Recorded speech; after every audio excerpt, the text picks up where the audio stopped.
तो बच्चों कल आप लोगों ने आइडियल और नॉन आइडियल सॉल्यूशन पढ़ लिया होगा। अब हम लोग को बेटा चालू करना है तीसरा colligative property, that is elevation in boiling point. Elevation in boiling point. देखो जिस प्रकार से ऑस्मोटिक प्रेशर पढ़ने से पहले हम लोगों ने ऑस्मोसिस को सीखा, relative lowering in vapour pressure पढ़ने से पहले हम लोगों ने वेपर प्रेशर को सीखा, उसी प्रकार से एलिवेशन इन बॉइलिंग पॉइंट पढ़ने से पहले हम लोग को समझना पड़ेगा what is boiling point.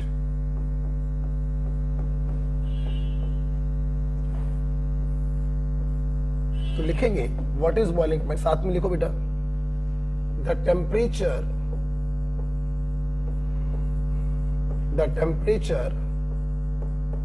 at which vapor pressure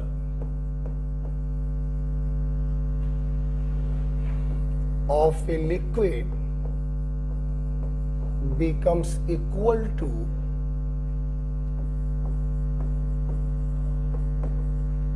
atmospheric pressure।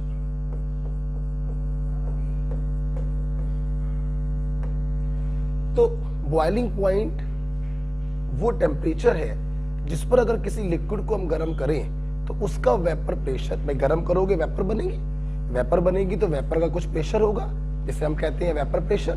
तो वो टेम्परेचर जिस पर वेपर प्रेशर एटमॉस्फेरिक प्रेशर के बराबर हो जाए उसे हम लोग कहते हैं boiling point.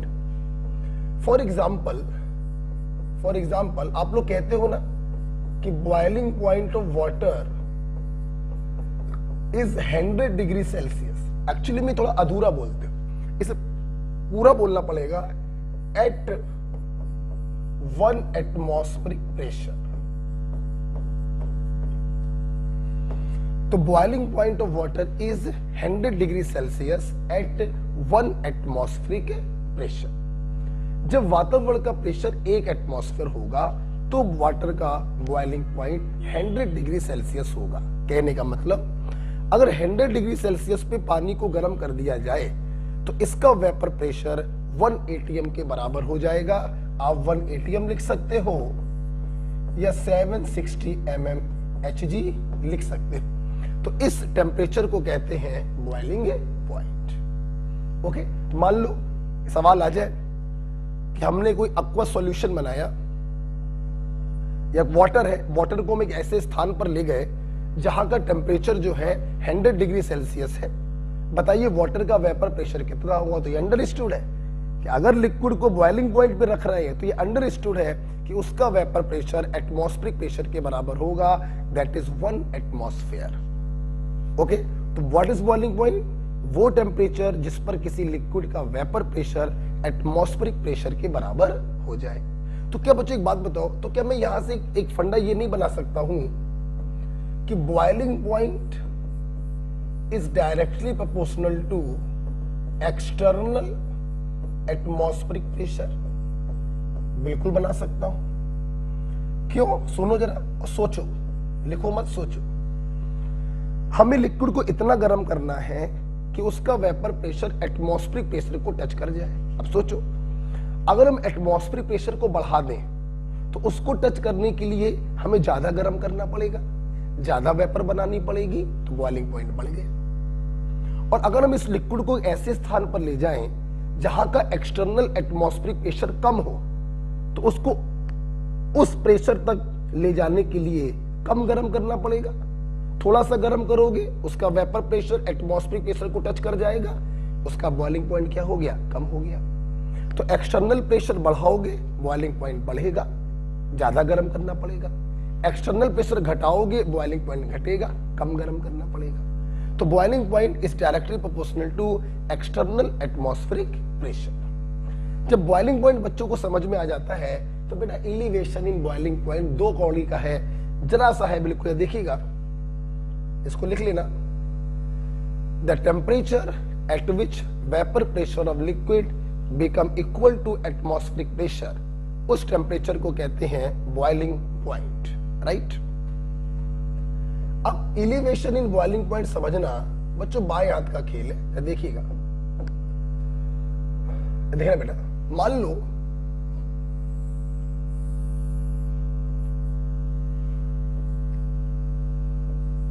Vapour pressure versus temperature, हमें ग्राफ खींचना है। आप लोग सेकंड कॉलिगेटिव प्रॉपर्टी में हमसे सीख चुके हो कि vapour pressure is directly proportional to temperature. Temperature बढ़ाएंगे वेपर प्रेशर बढ़ेगा, समझना मेरी बात। मान लो बेटा ये जो लाइन है ये एक्सटर्नल प्रेशर को डिनोट कर रही है, एटमॉस्फेरिक प्रेशर को डिनोट कर रही है, और सी लेवल पर एटमॉस्फेरिक प्रेशर होता है 180। ठीक, अच्छा भाई, हमने क्या किया, एक सॉल्वेंट लिया, सॉल्वेंट को हमने गर्म किया, गर्म करेंगे उसका वेपर प्रेशर बढ़ेगा। ये कोई सॉल्वेंट है। मैं अभी आपको सिर्फ इतना बता सकता हूं कि टेम्परेचर बढ़ाएंगे वेपर प्रेशर बढ़ेगा, टेम्परेचर बढ़ाएंगे वेपर प्रेशर बढ़ेगा। ये लाइन ऐसी ही क्यों है, ये लाइन ऐसी क्यों नहीं है, ये बेटा आपके सिलेबस में नहीं है, इसका कोई लेना देना आपको नहीं। हम लोग सिर्फ इतना समझते हैं कि टेम्परेचर बढ़ाने पर वेपर प्रेशर बढ़ेगा। अब समझना, इस सॉल्वेंट का वेपर प्रेशर इस पॉइंट पर एटमॉस्फेरिक प्रेशर के बराबर हो गया तो इसके इक्विवेलेंट जो टेम्परेचर होगा वो उस सॉल्वेंट का बॉइलिंग पॉइंट कहलाएगा। क्योंकि प्योर सॉल्वेंट है तो हमने नॉट से डिनोट किया। इस टेम्परेचर पर इस सॉल्वेंट का वेपर प्रेशर एटमॉस्फेरिक प्रेशर के बराबर हो गया तो ये टेम्परेचर कहलाएगा इस सॉल्वेंट का वेपर बॉइलिंग पॉइंट। राइट, अब समझना, अगर मैं इस सॉल्वेंट में एक नॉन वोलेटाइल सॉल्यूट को डिसॉल्व कर दूं, तो जब नॉन वोलेटाइल सॉल्यूट को घोलोगे, आप पढ़ चुके हैं relative lowering in vapour pressure, तो सॉल्यूशन का वेपर प्रेशर क्या हो जाएगा, कम हो जाएगा। मतलब सॉल्यूशन की जो लाइन होगी वो नीचे से पास होगी। ये किसकी लाइन है, ये सॉल्यूशन का vapour pressure versus temperature curve है। और इस पॉइंट पर देखो, इस सॉल्यूशन का वेपर प्रेशर एटमॉस्फेरिक प्रेशर के बराबर हो गया, तो ये लाइन डिनोट करेगी बॉइलिंग पॉइंट ऑफ सॉल्यूशन। तो आप लोग देख रहे होंगे जैसे जैसे सॉल्यूट आप डालोगे वेपर प्रेशर कम हो जाएगा, और वेपर प्रेशर कम हो जाएगा तो बॉइलिंग पॉइंट जो है वो बढ़ जाएगा। मेरे भाई, इसी बढ़ोतरी को हम कहते हैं एलिवेशन इन बॉइलिंग पॉइंट। क्या कहते हैं बेटा बताओ, एलिवेशन इन बॉइलिंग पॉइंट। आप इसमें थोड़ा सा सॉल्यूट और घोलाओ, वेपर प्रेशर और कम हो जाएगा, बॉइलिंग पॉइंट और बढ़ जाएगा। बॉइलिंग पॉइंट जितना बढ़ जाएगा एलिवेशन इन बॉइलिंग पॉइंट भी उतना ज्यादा हो जाएगा। तो इसी फंडे को कहते हैं एलिवेशन इन बॉइलिंग पॉइंट। आपको बताना चाहेंगे एलिवेशन इन बॉइलिंग पॉइंट बराबर boiling point of solution minus boiling point of pure solvent. Right, इस ग्राफ को बेटा बना लीजिए। अरे अंकित, सुमित, सुमित बेटा जरा पीने वाला पानी ले आओ। अंकित, पीने वाला पानी ले आओ। ओके, बना लिया बेटा। अब समझना बेटा, एक्सपेरिमेंटली ये देखा जाता है कि elevation in boiling point is directly proportional to the concentration known as molality. Molality एक ऐसी कंसंट्रेशन है जो डायरेक्टली प्रोपोर्शनल होता है एलिवेशन इन बॉइलिंग पॉइंट के। और जैसा कि बच्चों आप लोग जानते हैं कि डायरेक्टली प्रोपोर्शनल का साइन अगर हटाएंगे तो एक कांस्टेंट लिखना पड़ेगा। बेटा इस कांस्टेंट को कहते हैं केबी। तो डेल्टा टीबी बराबर केबी इंटू मोलैलिटी।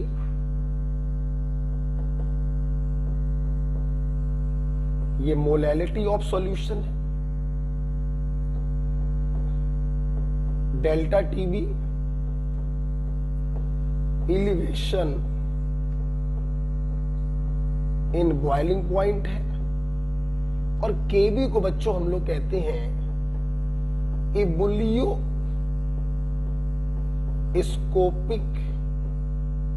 कांस्टेंट या मोलल एलिवेशन कांस्टेंट।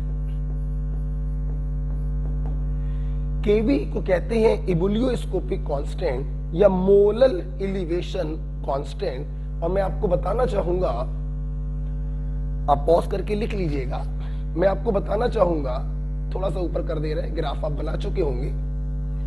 ये जो एबुलियोस्कोपिक कांस्टेंट होता है बेटा, it depends on solvent, depends on nature of solvent. अगर सॉल्वेंट को फिक्स कर दिया जाए तो कोई भी सॉल्यूट उसमें डिसॉल्व करिए, केबी की वैल्यू जो होगी वो फिक्स होगी। तो केबी जो होता है इसे एबुलियोस्कोपिक कांस्टेंट कहते हैं and it depends only on nature of solvent. For example, for water KB is equal to 0.52 kelvin per molar. मैं उम्मीद करता हूं यूनिट आपको समझ में आ गई होगी। केबी का यूनिट होगा टेम्परेचर का unit, that is kelvin upon molal. तो मोलल जब ऊपर जाएगा तो मोलल इनवर्स बन जाएगा। तो for water the value of KB is 0.52 kelvin per molar. Right बेटा, अरे सुनना बेटा, अगर हम लोग ध्यान से देखेंगे, मोलैलिटी को ओपन करें तो मोलैलिटी बराबर क्या होता है? Moles of solute upon mass of solvent in kilogram. अगर ग्राम में रखोगे तो ऊपर 1000 से मल्टीप्लाई करना पड़ेगा। सुनना बेटा, अगर मोलैलिटी की हम यूनिट देखें तो मोलैलिटी की यूनिट आएगी मोल पर किलोग्राम। आया ना? सोचो, अगर मोलल की जगह हम मोल पर किलोग्राम रख दें, अगर मोलैलिटी की जगह मोल पर किलोग्राम रखो तो किलोग्राम ऊपर आके पॉजिटिव में चला जाएगा और मोल की जो पावर है वो नेगेटिव में हो जाएगी। तो यूनिट भी बड़ा इंपॉर्टेंट होती है। आपके मेडिकल में केबी का ये लोग यूनिट पूछ लेते हैं तो ध्यान रखिएगा, केल्विन पर मोलल बोल सकते हो या केल्विन किलोग्राम पर मोल भी बोल सकते हो। और ये वैल्यू याद रखिएगा, वाटर के लिए केबी की वैल्यू होती है 0.52। तो इसे बच्चों कहते हैं हम लोग elevation in boiling point. M molality होता है और मोलैलिटी निकालना आप लोगों को बहुत पहले से आता है, moles of solute upon mass of solvent in kilogram. Right, अच्छा, केबी के बारे में बेटा आप इसको लिख लो। फिर केबी के बारे में एक बात हम लोग और करना चाहेंगे, आराम से इसको लिख लो। जरा देना बेटा पानी।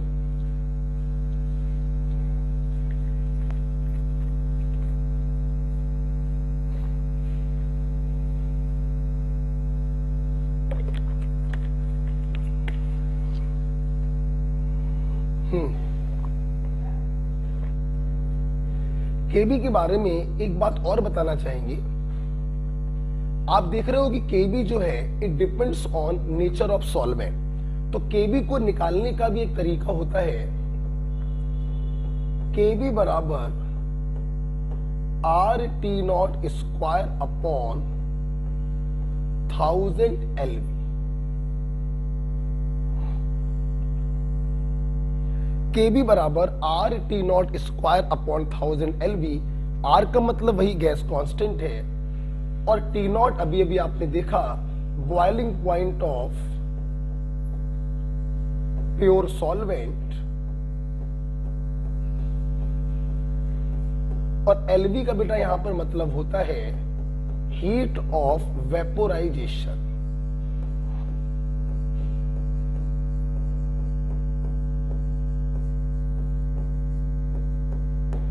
एलवी को यहां पर कहते हैं हीट ऑफ वेपोराइजेशन।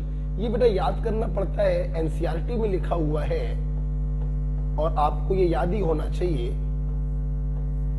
केबी बराबर R T nought square upon 1000 LV. LV होता है हीट ऑफ वेपोराइजेशन। एक बात बच्चों यहां पर और बताना चाहेंगे, कभी कभी एलवी की जगह पर एग्जामिनर डेल्टा एचवी दे देता है, इसे कहते हैं इंथैल्पी ऑफ वेपोराइजेशन। और अगले इंथैल्पी ऑफ वेपोराइजेशन। बेटा आगे आप लोगों को एक चैप्टर पढ़ना है थर्मोकेमिस्ट्री, वहां पर आप लोग देखेंगे कि इंथैल्पी का मतलब होता है एक मोल के लिए।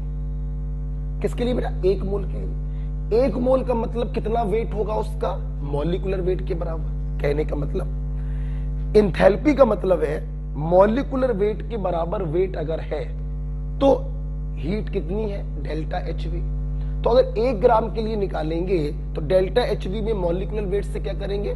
डिवाइड करेंगे। इसलिए अगर इंथैल्पी ऑफ वेपोराइजेशन आपको दिया है तो आप इसमें मॉलिक्यूलर वेट से डिवाइड करेंगे तो आपका एलवी आएगा। कहने का तात्पर्य अगर एलवी की जगह डेल्टा एचवी रखना है तो मॉलिक्यूलर वेट से डिवाइड करके रखोगे तो delta HV upon molecular weight, और मॉलिक्यूलर वेट चला जाएगा ऊपर। मतलब यही फार्मूला आपका इसमें बदल जाएगा, are T nought square upon 1000। अगर इंथैल्पी ऑफ वेपोराइजेशन रखेंगे तो मॉलिक्यूलर वेट चला जाएगा ऊपर। ओके, तो चाहे ऐसे लिख लो चाहे ऐसे लिख लो, मैं इसको याद करने को नहीं कहता हूं, मैं इसको याद करने को कहता हूं। ओके, तो लिसन टू मी, लिखो मत। बॉइलिंग पॉइंट वो टेम्परेचर जिस पर किसी लिक्विड का वेपर प्रेशर एटमॉस्फेरिक प्रेशर के बराबर हो जाए, हम उसे उसका बॉइलिंग पॉइंट कहते हैं। जब किसी सॉल्वेंट में नॉन वोलेटाइल सॉल्यूट डालकर सॉल्यूशन बनाते हैं तो वेपर प्रेशर कम हो जाने के कारण उसका बॉइलिंग पॉइंट जो होता है वो बढ़ जाता है। इसी बढ़ोतरी को हम कहते हैं elevation in boiling point. Delta T B बराबर T S minus T naught, boiling point of solution minus boiling point of solvent, and it is directly proportional to molality. तो डेल्टा टीबी बराबर K B into molality. K B depends on solvent, इसकी value पानी के लिए होती है 0.52 kelvin पर molal या 0.52 kelvin kilogram mole inverse. KB को निकाल भी सकते हैं with the help of formula RT nought square upon 1000 LV. Right बेटा, तो बहुत छोटा सा होता है एलिवेशन इन बॉइलिंग पॉइंट। अच्छा बेटा, अब मेरी बात सुन रहा, एलिवेशन इन बॉइलिंग पॉइंट पे इतनी थ्योरी होती है बेटा, और मेन फार्मूला इसका बेटा यही वाला होता है। मेन फार्मूला मोलैलिटी आपको निकालना मालूम है, moles of solute upon mass of solvent in kilogram. अगर सॉल्यूट के मोल नहीं दिए गए हैं तो वेट अपॉन मॉलिक्यूलर वेट करके निकाल सकते हैं। राइट, आइए इसके ऊपर एक छोटा सा सवाल करते हैं फ्रॉम एनसीईआरटी। एक सवाल इसके ऊपर हम लोग करेंगे फ्रॉम एनसीईआरटी। मैं इसको हटाना चाहूंगा बेटा, बड़ा प्यारा सवाल है, एनसीईआरटी में दिया हुआ है। हाँ आइए, ठीक है, कुछ लिखना हो तो देख लो बेटा, कुछ ना लिख पाए हो तो ओके, आप वीडियो पॉज करके भी लिख सकते हो। राइट, आइए एक क्वेश्चन देखते हैं, एनसीईआरटी का सवाल है, लिखेंगे the boiling point of benzene is 353.23 Kelvin, comma when 1.8 gram of a non-volatile solute was dissolved in 90 gram of benzene.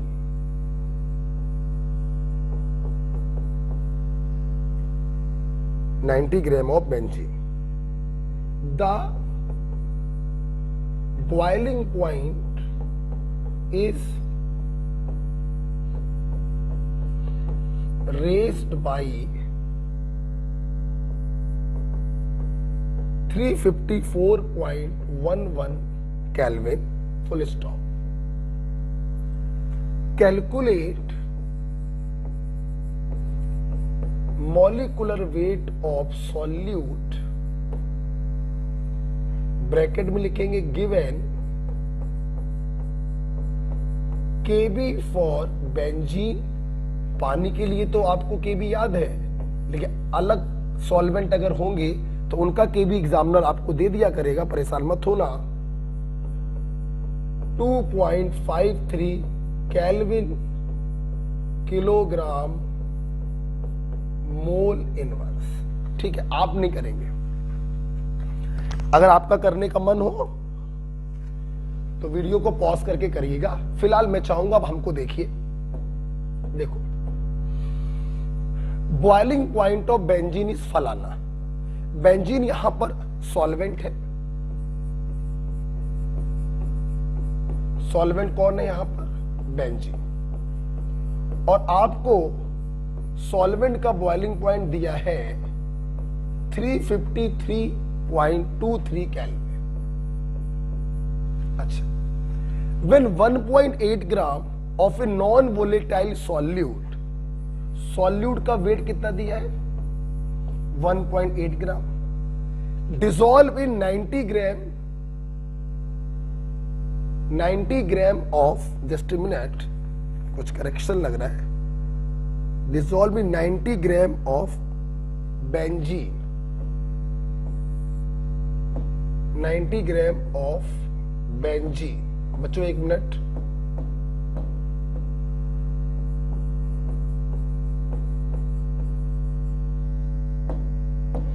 हाँ, हमने 1.8 ग्राम सॉल्यूट को डिसॉल्व किया 90 ग्राम बेंजीन, मतलब सॉल्वेंट का वेट कैपिटल W दिया है 90 gram. The boiling point is raised, the boiling point is raised to, ये लगता है ऊपर वाले सवाल का लिख गया भाई को, boiling point is raised to, just a minute बेटा, ऊपर वाले सवाल के 2 शब्द लिख दिए थे मैंने, एक जरा यहां पे सही कर लेना, ये कुछ और लिख दिया था पहले और यहां पे कुछ और लिख दिया था। ओके, मैं सवाल फिर से पढ़ रहा हूं, छोड़ो। The boiling point of benzene is 353.23 Kelvin, pure solvent का boiling point दिया। When 1.8 gram of a solute was dissolved, small w दिया 1.8 ग्राम, in 90 gram benzene, capital W दिया 90 ग्राम, the boiling point is raised to फलाना। जाहिर सी बात है, जब non volatile solute डालोगे तो बॉइलिंग पॉइंट बढ़ जाएगा, सॉल्यूशन का बॉइलिंग पॉइंट ज्यादा होगा, तो इन्होंने सॉल्यूशन का बॉइलिंग पॉइंट आपको दे दिया है 354.11 kelvin. Okay, calculate molecular weight of solute. आपको सॉल्यूट का मॉलिक्यूलर वेट बताना है, ठीक है बेटा, देखना बेटा, बहुत ही सिंपल क्वेश्चन होते हैं एलिवेशन इन बॉइलिंग पॉइंट और डिप्रेशन इन फ्रीजिंग पॉइंट के। सिंपल बेटा, कुछ मत करो, सिंपल फार्मूला लगा दो, Kb इंटू मोलैरिटी। आप चाहो तो फार्मूले को खोल के भी लिख लिया करो। एलिवेशन इन बॉइलिंग पॉइंट हो जाएगा Ts minus T0।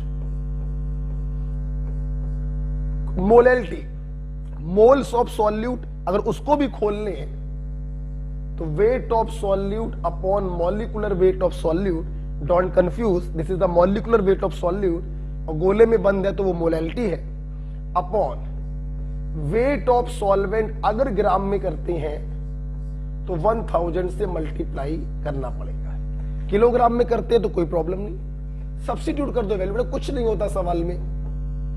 354.11 minus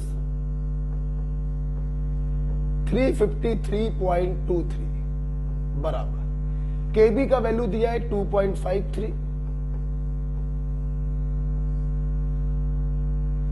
into small W दिया है 1.8 ग्राम, कैपिटल डब्ल्यू दिया है 90 ग्राम। मॉलिक्यूलर वेट आपको निकालना है, मॉलिक्यूलर वेट निकालना है। कैपिटल डब्ल्यू दिया है 90 ग्राम इनटू 1000, राइट। तो आप इसको सॉल्व करेंगे, ओके, और सॉल्व करने के बाद आंसर निकालेंगे। मेरे पास मेरा मोबाइल नहीं है तो मैं आंसर बता दे रहा हूं। तो मॉलिक्यूलर वेट आपका आएगा approx 58। This is your answer, right. तो बोलना चाहूंगा फिर से एक बार सवाल ये था कि बेंजीन एक सॉल्वेंट था जिसका बॉइलिंग पॉइंट आपको T0 दे दिया गया। हमने 90 ग्राम बेंजीन में 1.8 ग्राम किसी सॉल्यूट को मिलाया तो जो सॉल्यूशन बना उसका फ्रीजिंग पॉइंट बढ़कर 354 केल्विन हो गया। लाजमी है, बढ़ेगा तो ही, इसी को तो कहते हैं एलिवेशन इन बॉइलिंग पॉइंट। बताइए इस सॉल्यूट का मॉलिक्यूलर वेट क्या होगा? डेल्टा टीबी बराबर K B into molality. Elevation in boiling point की जगह रखेंगे boiling point of solution minus boiling point of solvent. Molality को खोलेंगे, मोल्स ऑफ सॉल्यूट, मोल अगर नहीं दिया तो weight of solute upon molecular weight of solute into weight of solvent into 1000। मेरा मोबाइल ले आओ, ओके बेटा। तो सॉल्व कर लेंगे, सिंपल, आपका आंसर आ जाएगा। This is about the elevation in boiling point, okay बेटा। अच्छा, after elevation in boiling point, बहुत ही छोटा सा टॉपिक था ये। हम लोग की चौथी कॉलिगेटिव प्रॉपर्टी है बेटा डिप्रेशन इन फ्रीजिंग पॉइंट। हटा दे रहे हैं।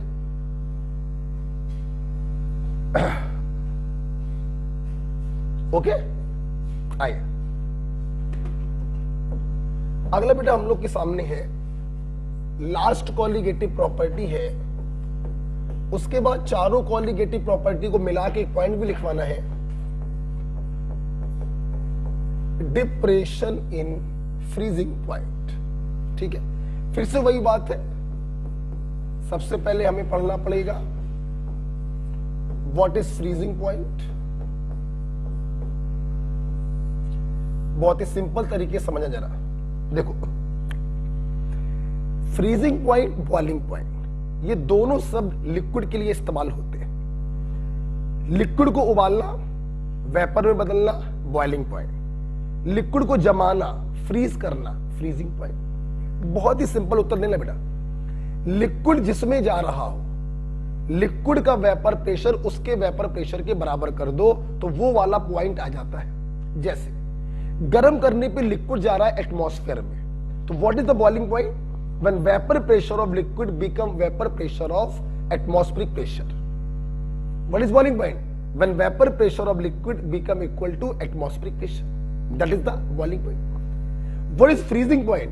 When vapour pressure of liquid become equal to vapour pressure of solid. तो लिक्विड जिसमें जा रहा हो उसके वेपर प्रेशर के बराबर कर दिया करो तो वो वाला पॉइंट आ जाएगा, राइट। जैसे फ्रीजिंग पॉइंट क्या होता है तो लिखेंगे the temperature at which vapour pressure of a substance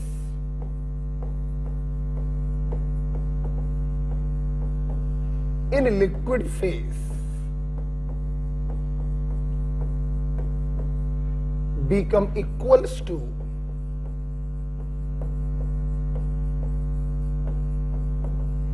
vapor pressure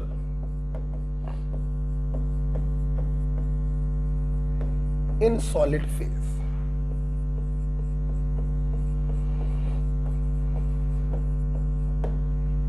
तो जब किसी लिक्विड का वेपर प्रेशर सॉलिड के वेपर प्रेशर के बराबर हो जाएगा तो वो उसका फ्रीजिंग पॉइंट कहलाता है। फॉर एग्जाम्पल, ये तो याद होगा आपको, freezing point of water is 0 degree Celsius या 273 केल्विन, राइट। जब फ्रीजिंग पॉइंट समझ में आ जाता है तो हम लोग बात करते हैं डिप्रेशन इन फ्रीजिंग पॉइंट की। एक बात और बताना चाहेंगे, व्हाट इज फ्रीजिंग पॉइंट, फिर से पढ़िए। The temperature at which vapour pressure of a substance in liquid phase become equal to vapour pressure in solid phase implies both are in dynamic equilibrium। मतलब फ्रीजिंग पॉइंट पर दोनों फेजें क्या होती हैं, dynamic equilibrium में होंगी, लिक्विड फेज भी और सॉलिड फेज भी, राइट। आइए, जब फ्रीजिंग पॉइंट समझ में आ जाता है तो डिप्रेशन इन फ्रीजिंग पॉइंट तो और भी आसान हो जाता है। तो देखिएगा,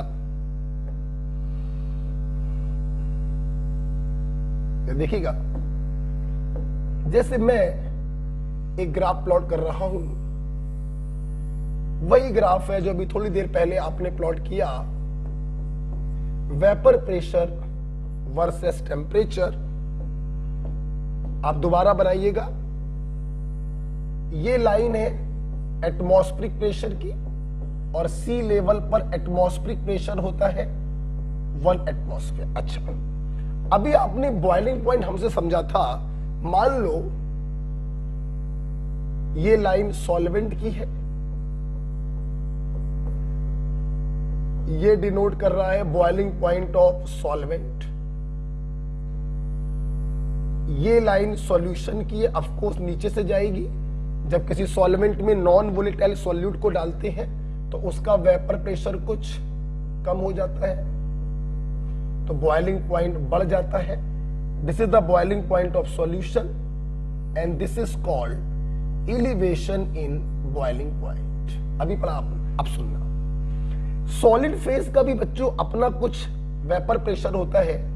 मान लो ये सॉलिड का वेपर प्रेशर वर्सेस टेम्परेचर का ग्राफ है।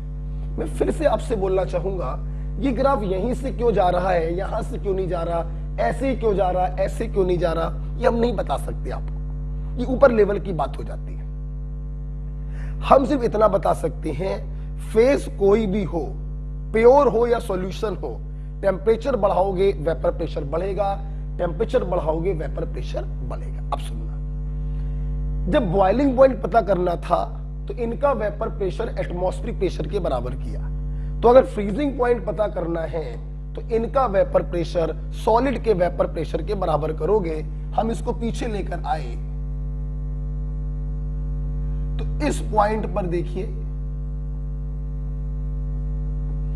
इस सॉल्वेंट का वेपर प्रेशर सॉलिड के वेपर प्रेशर के बराबर हो गया, तो ये डिनोट करेगा freezing point of pure solvent. और अगर इसका फ्रीजिंग पॉइंट पता करना है तो इसको आप पीछे लेकर आइए और जिस पॉइंट पर इसका वेपर प्रेशर सॉलिड के वेपर प्रेशर के बराबर हो गया वो कहलाएगा सॉल्यूशन का फ्रीजिंग पॉइंट। आप देख रहे हैं वेपर प्रेशर कम हो जाने के कारण जहां बॉइलिंग पॉइंट में बढ़ोतरी होती है वहीं फ्रीजिंग पॉइंट में घटोतरी होती है, और इस घटोतरी को, इस डिक्रीमेंट को हम कहते हैं डिप्रेशन इन फ्रीजिंग पॉइंट। बच्चों डोंट कंफ्यूज कि T0 ये T0 बॉइलिंग पॉइंट को डिनोट कर रहा है, ये T0 freezing point of pure solvent, ये TS है बॉइलिंग पॉइंट ऑफ सॉल्यूशन, ये TS है freezing point of solution. Okay, अगर बॉइलिंग पॉइंट फ्रीजिंग पॉइंट एक साथ आ जाए किसी क्वेश्चन में तो कंफ्यूजन से बचने के लिए आप यहां पर B लगा सकते हो और यहां पर F लगा सकते हो, सिर्फ कंफ्यूजन से बचने के लिए। अगर किसी क्वेश्चन में सिर्फ फ्रीजिंग पॉइंट का डिस्कशन हो रहा है तो F लगाकर क्यों समय बर्बाद कर रहे हो। T0 is freezing point of solvent, TS is freezing point of solution. अगर किसी क्वेश्चन में दोनों एक साथ डील हो रहे हो तो कहीं कंफ्यूजन ना हो जाए तो आप B का इस्तेमाल कर सकते हैं फॉर बॉइलिंग पॉइंट और F का इस्तेमाल कर सकते हैं फॉर फ्रीजिंग पॉइंट। ओके, यही बच्चों कहलाता है डिप्रेशन इन फ्रीजिंग पॉइंट। तो डिप्रेशन इन फ्रीजिंग पॉइंट बराबर T0 माइनस TS। हमेशा ध्यान रखना बड़े वैल्यू से छोटी वैल्यू को माइनस करते हैं।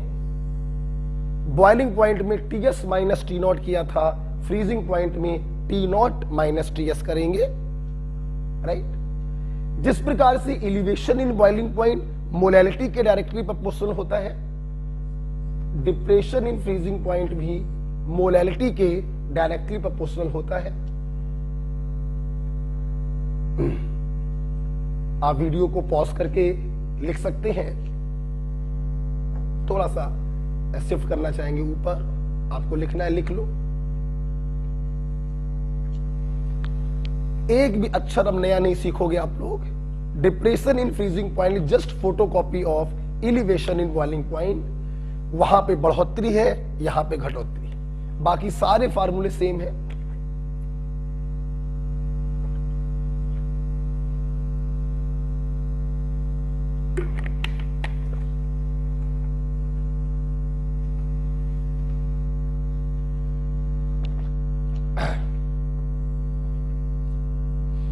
डायरेक्टली प्रोपोर्शनल का जब आप साइन हटाएंगे तो एक कांस्टेंट लिखेंगे।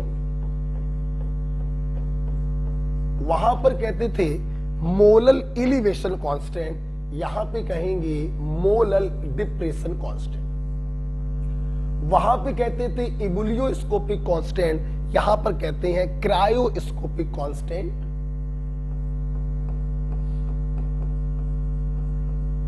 This is the colligative property, depression in freezing point।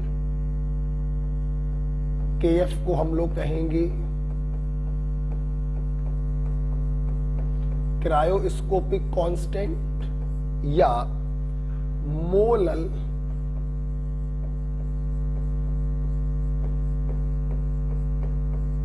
Depression constant. और just like to kb, kf depends on nature of solvent also।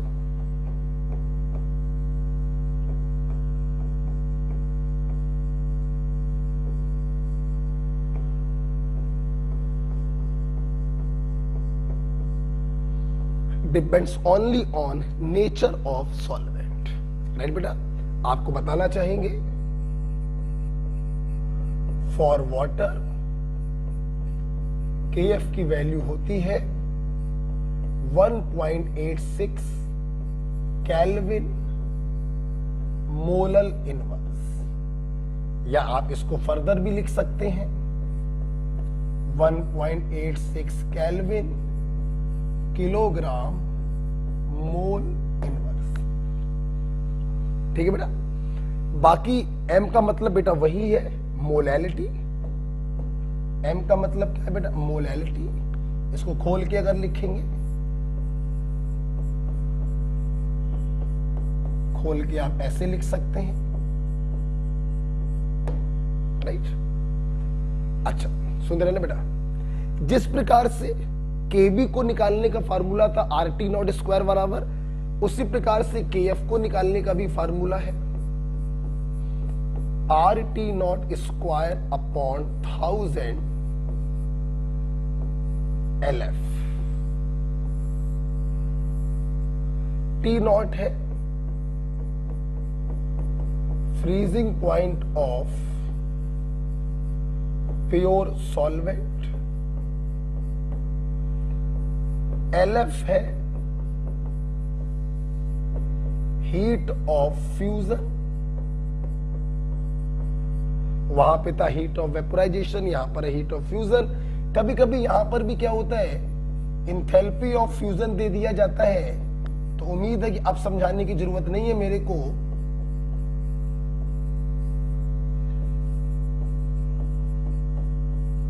अब समझाने की जरूरत नहीं है कि इसमें अगर हम मॉलिक्यूलर वेट से डिवाइड कर देंगे तो हीट ऑफ फ्यूजन आ जाएगा। ओके, तो बिल्कुल बेटा फोटोकॉपी होता है एलिवेशन इन बॉइलिंग पॉइंट का, डिप्रेशन इन फ्रीजिंग पॉइंट। वहां पे बॉइलिंग पॉइंट में बढ़ोतरी होती है और यहां पे फ्रीजिंग पॉइंट में घटोतरी होती है, राइट। अच्छा, फार्मूले वही है, सब कुछ वही है, लेकिन अब हम लोग बात करेंगे थोड़ा सा डिप्रेशन इन फ्रीजिंग पॉइंट के एप्लीकेशन की। तो एप्लीकेशन में चलते हैं, जरा जरा इसको लिख लीजिए आप।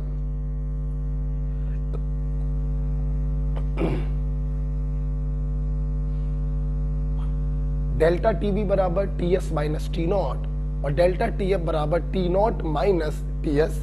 हमेशा बड़े टेम्परेचर से छोटे टेम्परेचर को माइनस करेंगे तभी पॉजिटिव वैल्यू निकल कर आती है। ओके,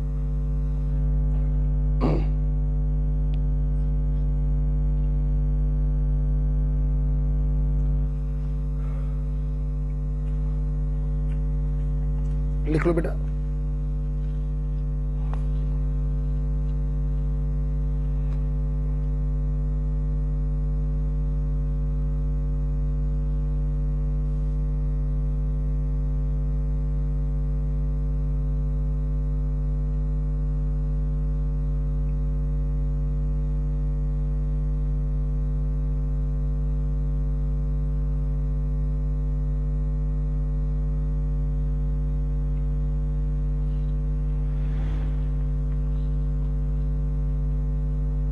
ओके बेटा, तो आइए बेटा जरा चलते हैं डिप्रेशन इन फ्रीजिंग पॉइंट के कुछ पॉइंट्स देखने हम लोगों को। इसको मैं शिफ्ट कर दे रहा हूं। देखिए बेटा, जैसे डिप्रेशन इन फ्रीजिंग पॉइंट में पहला पॉइंट लिखेंगे एथिलीन ग्लाइकॉल। फार्मूला मालूम होगा, CH2OH सिंगल बॉन्ड इधर बना दे रहे हैं CH2। ethylene glycol is used as antifreeze in car radiator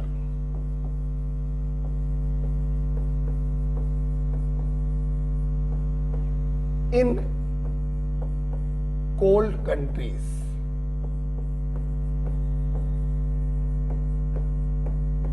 देखिए बेटा, बहुत सी ऐसी कंट्री हैं जहां पे वातावरण का टेम्परेचर 0 डिग्री के काफी नीचे होता है, -5 -10 डिग्री होता है। अब हमारे जो कार में रेडिएटर होता है जिसमें वाटर सर्कुलेट करता है और इंजन को ठंडा रखता है, अगर हम इस कार को ऐसी जगह पे ले गए जहां पे -10 डिग्री टेम्परेचर है तो पानी तो 0 डिग्री पर ही फ्रीज हो जाता है। तो जब वो पानी फ्रीज हो जाएगा, उसका सर्कुलेशन बंद हो जाएगा, तो वो इंजन को ठंडा नहीं कर पाएगा और इंजन गर्म होकर रुक जाएगा। तो ऐसे देशों में हम लोग क्या करते हैं, कार के रेडिएटर में एथिलीन ग्लाइकॉल को मिला देते हैं। ये एथिलीन ग्लाइकॉल अंदर जाता है और पानी के फ्रीजिंग पॉइंट को कम कर देता है। इतना कम कर देता है एटलीस्ट कि इसका फ्रीजिंग पॉइंट घटकर एटमॉस्फेरिक टेम्परेचर के बराबर हो जाए या उसके नीचे हो जाए। पानी फ्रीज नहीं होगा, पानी फ्रीज नहीं होगा, सर्कुलेट होता रहेगा, इंजन को ठंडा करता रहेगा। इसीलिए एथिलीन ग्लाइकॉल को हम एंटी फ्रीज कहते हैं। एंटी माने अपोजिट, फ्रीज माने जमाना। ये जमने नहीं देता है, वाटर के फ्रीजिंग पॉइंट को कम कर देता है। जैसे ही आप इसको पानी में डालेंगे, जो पानी पहले 0 पे जम रहा था, अब वो पानी -5 डिग्री पर जमेगा। और एथिलीन ग्लाइकॉल डाल दिया, अब वो पानी -10 डिग्री पे जमेगा। और एथिलीन ग्लाइकॉल डाल दिया, अब वो पानी -15 डिग्री पर जमेगा। तो जैसे जैसे कंसंट्रेशन बढ़ाते जाओगे ग्लाइकॉल की, वैसे वैसे फ्रीजिंग पॉइंट कम होता जाएगा। यही तो आपने पढ़ा है, डिप्रेशन इन फ्रीजिंग पॉइंट। तो एथिलीन ग्लाइकॉल का इस्तेमाल करते हैं कोल्ड कंट्री के कार रेडिएटर में एज एंटी फ्रीज। एक बड़ा यही यूज और भी होता है ठंडे देशों में, जहां पे टेम्परेचर बहुत कम होता है, वहां पे पानी नहीं बरसता है, वहां पे बर्फ गिरती है। ये बर्फ सड़कों पर जम जाती है, गाड़ियों को निकलने में बड़ी प्रॉब्लम होती है, पूरा ट्रैफिक जाम हो जाता है। क्या किया जाए? एक तरीका तो ये है कि फावड़ा लेके जाओ, भैया फावड़े से हटाओ, बहुत समय लग जाएगा। हम लोग क्या करते हैं, नमक से भरी बोरियों को ऐसे पलटाते हैं। ये नमक नॉन वोलेटाइल सॉल्यूट है, बर्फ में मिलेगा, उसके फ्रीजिंग पॉइंट को कम कर देगा। जैसे ही फ्रीजिंग पॉइंट कम हुआ, वैसे ही ये बर्फ पिघल कर नालियों के रास्ते जो है बाहर निकल जाती है। तो यहां पर भी कॉन्सेप्ट लगता है डिप्रेशन इन फ्रीजिंग पॉइंट का। सड़कों पर जमी हुई बर्फ को हटाने के लिए हम NaCl का इस्तेमाल करते हैं या CaCl2 का इस्तेमाल करते हैं। फ्रीजिंग पॉइंट को कम कर देगा। कितना कम कर देगा? एटलीस्ट वातावरण के जो टेम्परेचर है उसके बराबर तो कम कर ही दे, और कम कर दे तो और अच्छी बात है, राइट। तो दूसरा बच्चों यूज इसका यही है, CaCl2.6H2 ब्रैकेट में de-icing agent. CaCl2.6H2O is used to remove ice from road in cold countries।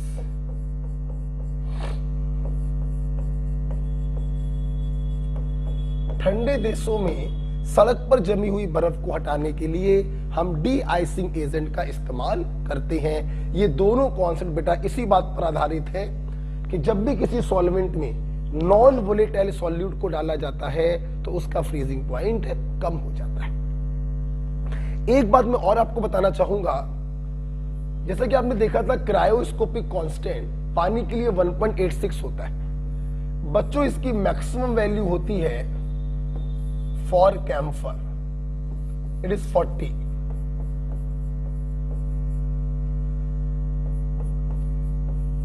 इसीलिए हम लोग कैम्फर का इस्तेमाल करते हैं ऑर्गेनिक मॉलिक्यूल का मॉलिक्यूलर वेट निकालने के लिए under the method Rast camphor method.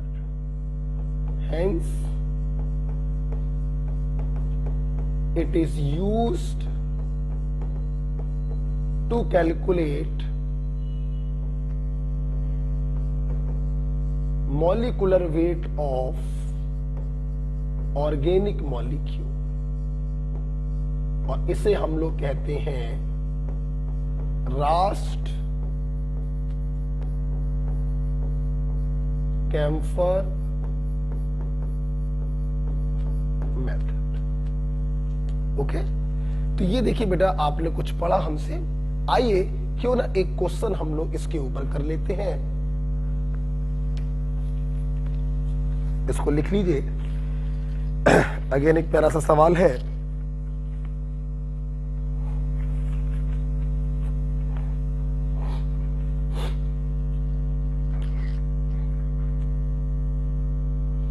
Okay लिख लिया।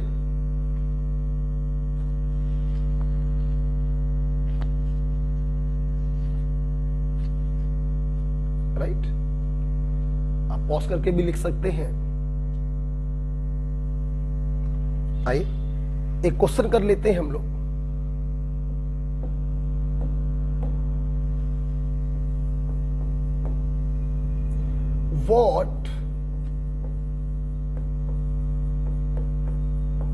what minimum amount of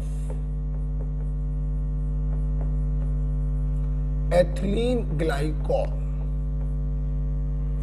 must be added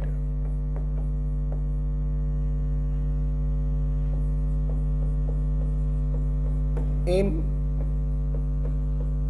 4 kilogram of water so that it prevent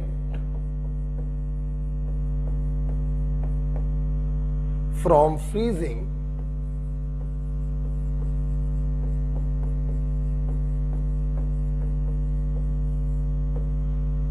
at -6 degree Celsius. देखिए बेटा, इन्होंने बोला एथिलीन ग्लाइकोल का कितना अमाउंट, मतलब सॉल्यूट का वेट पूछ रहे हैं।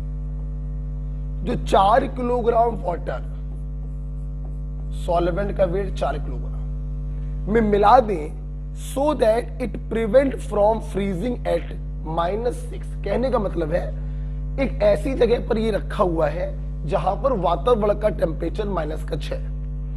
पानी तो 0 पे जम जाता है, एथिलीन ग्लाइकोल आपने मिलाया, उसने उसके फ्रीजिंग पॉइंट को कम किया। तो हम कितना ग्लाइकोल मिला दें कि फ्रीजिंग पॉइंट उसका -6 पर पहुंच जाए। हमने आपको अभी भी बताया था कि वातावरण का जो टेम्परेचर होता है वही सॉल्यूशन का फ्रीजिंग पॉइंट आप मान लिया करिए। सॉल्वेंट वाटर है, उसका फ्रीजिंग पॉइंट 0 डिग्री सेल्सियस होगा। KF की वैल्यू वाटर के लिए 1.86 होगी, राइट। बिल्कुल एलिवेशन इन बॉइलिंग पॉइंट के तरीके, इसके क्वेश्चन भी बहुत सिंपल होते हैं। आपने अपना फार्मूला इस्तेमाल किया, इसको बेटा ओपन कर दो। T0 - TS, बड़े में से छोटे को माइनस करते हैं। इसको भी ओपन कर सकते हो, weight of solute upon molecular weight of solute. Solvent के वेट को किलोग्राम में अगर रखते हो तो 1000 से मल्टीप्लाई नहीं करोगे, यहां किलोग्राम में दिया गया है इसलिए हमने 1000 से मल्टीप्लाई नहीं किया। पानी का फ्रीजिंग पॉइंट होता है 0 माइनस का 6 बराबर KF 1.86। स्मॉल w निकालना है। एथिलीन ग्लाइकोल का मॉलिक्यूलर वेट निकाल कर देख लीजिए। 12 2 14 1 15, 15 और 16 31, 31 दूनी 62, राइट। आप इसको सॉल्व कर लीजिए, यहां पर आ जाएगा minus minus plus into 62 into 4 upon 1.86। Solve कर लो बेटा। 6 इंटू 62 इंटू 4 ऑब्लिक 1.86, 800 ग्राम आ रहा है।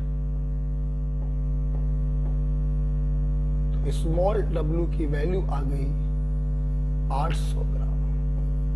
मतलब 800 ग्राम एथिलीन ग्लाइकोल अगर 4 किलोग्राम पानी में डालोगे तो इसका फ्रीजिंग पॉइंट घटकर -6 डिग्री सेल्सियस रह जाएगा, राइट बेटा। तो इस प्रकार के क्वेश्चन आते हैं depression in freezing point. Okay, सारी कॉलिगेटिव प्रॉपर्टी खत्म हो गई। एक छोटा सा पॉइंट है, चारों कॉलिगेटिव प्रॉपर्टी को मिलाकर मैं लिखवाना चाहूंगा। इसको आप लिख लीजिएगा वीडियो को पॉज करके।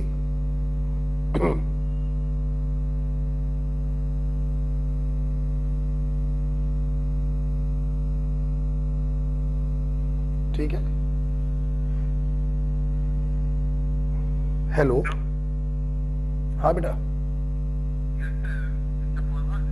अभी जरा क्लास में थोड़ी देर बात करते हैं।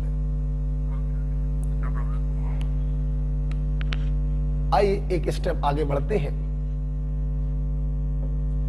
बेटा एक पॉइंट था experimental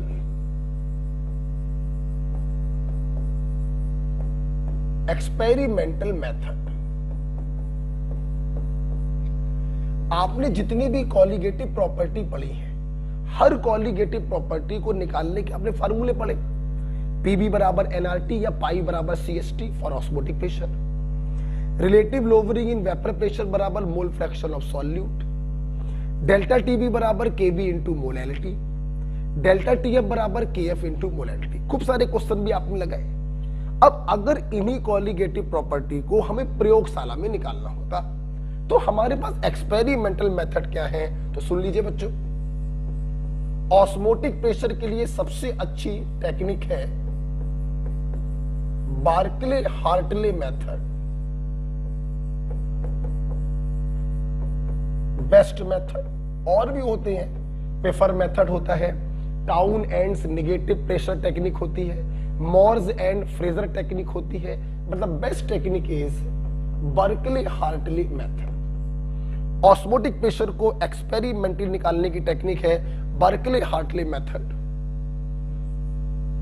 relative lowering in vapour pressure को एक्सपेरिमेंटली निकालने का तरीका है हमारे पास ओस्टवाल्ड वॉकर मेथड।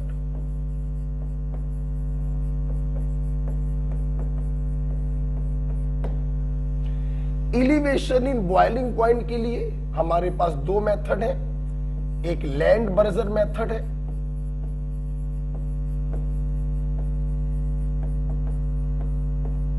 और एक क्वार्टिल प्रोसेस है। दो प्रोसेस है हमारे पास। और डिप्रेशन इन फ्रीजिंग पॉइंट के लिए हमारे पास है बेकमैन्स मेथड।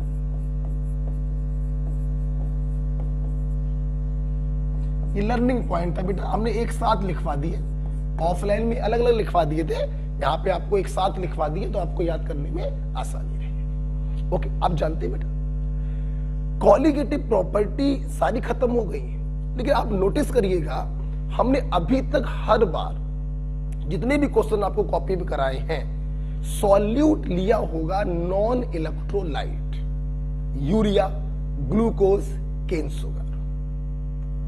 अब इस चैप्टर में एक आखिरी पॉइंट ये बचता है कि अगर हमारा सॉल्यूट आ जाओ, अगर हमारा सॉल्यूट नॉन इलेक्ट्रोलाइट की जगह पर इलेक्ट्रोलाइट हो, ग्लूकोज की जगह पर NaCl हो, केन शुगर की जगह पर MgCl2 हो, तो कॉलिगेटिव प्रॉपर्टी को हम कैसे कैलकुलेट करते हैं। ये लास्ट लेक्चर होगा जो कल हम इसको रिकॉर्ड करेंगे और अगले लेक्चर में आपका ये चैप्टर क्या हो जाएगा, खत्म हो जाएगा। ओके, तो इसको अच्छे से कर लीजिएगा।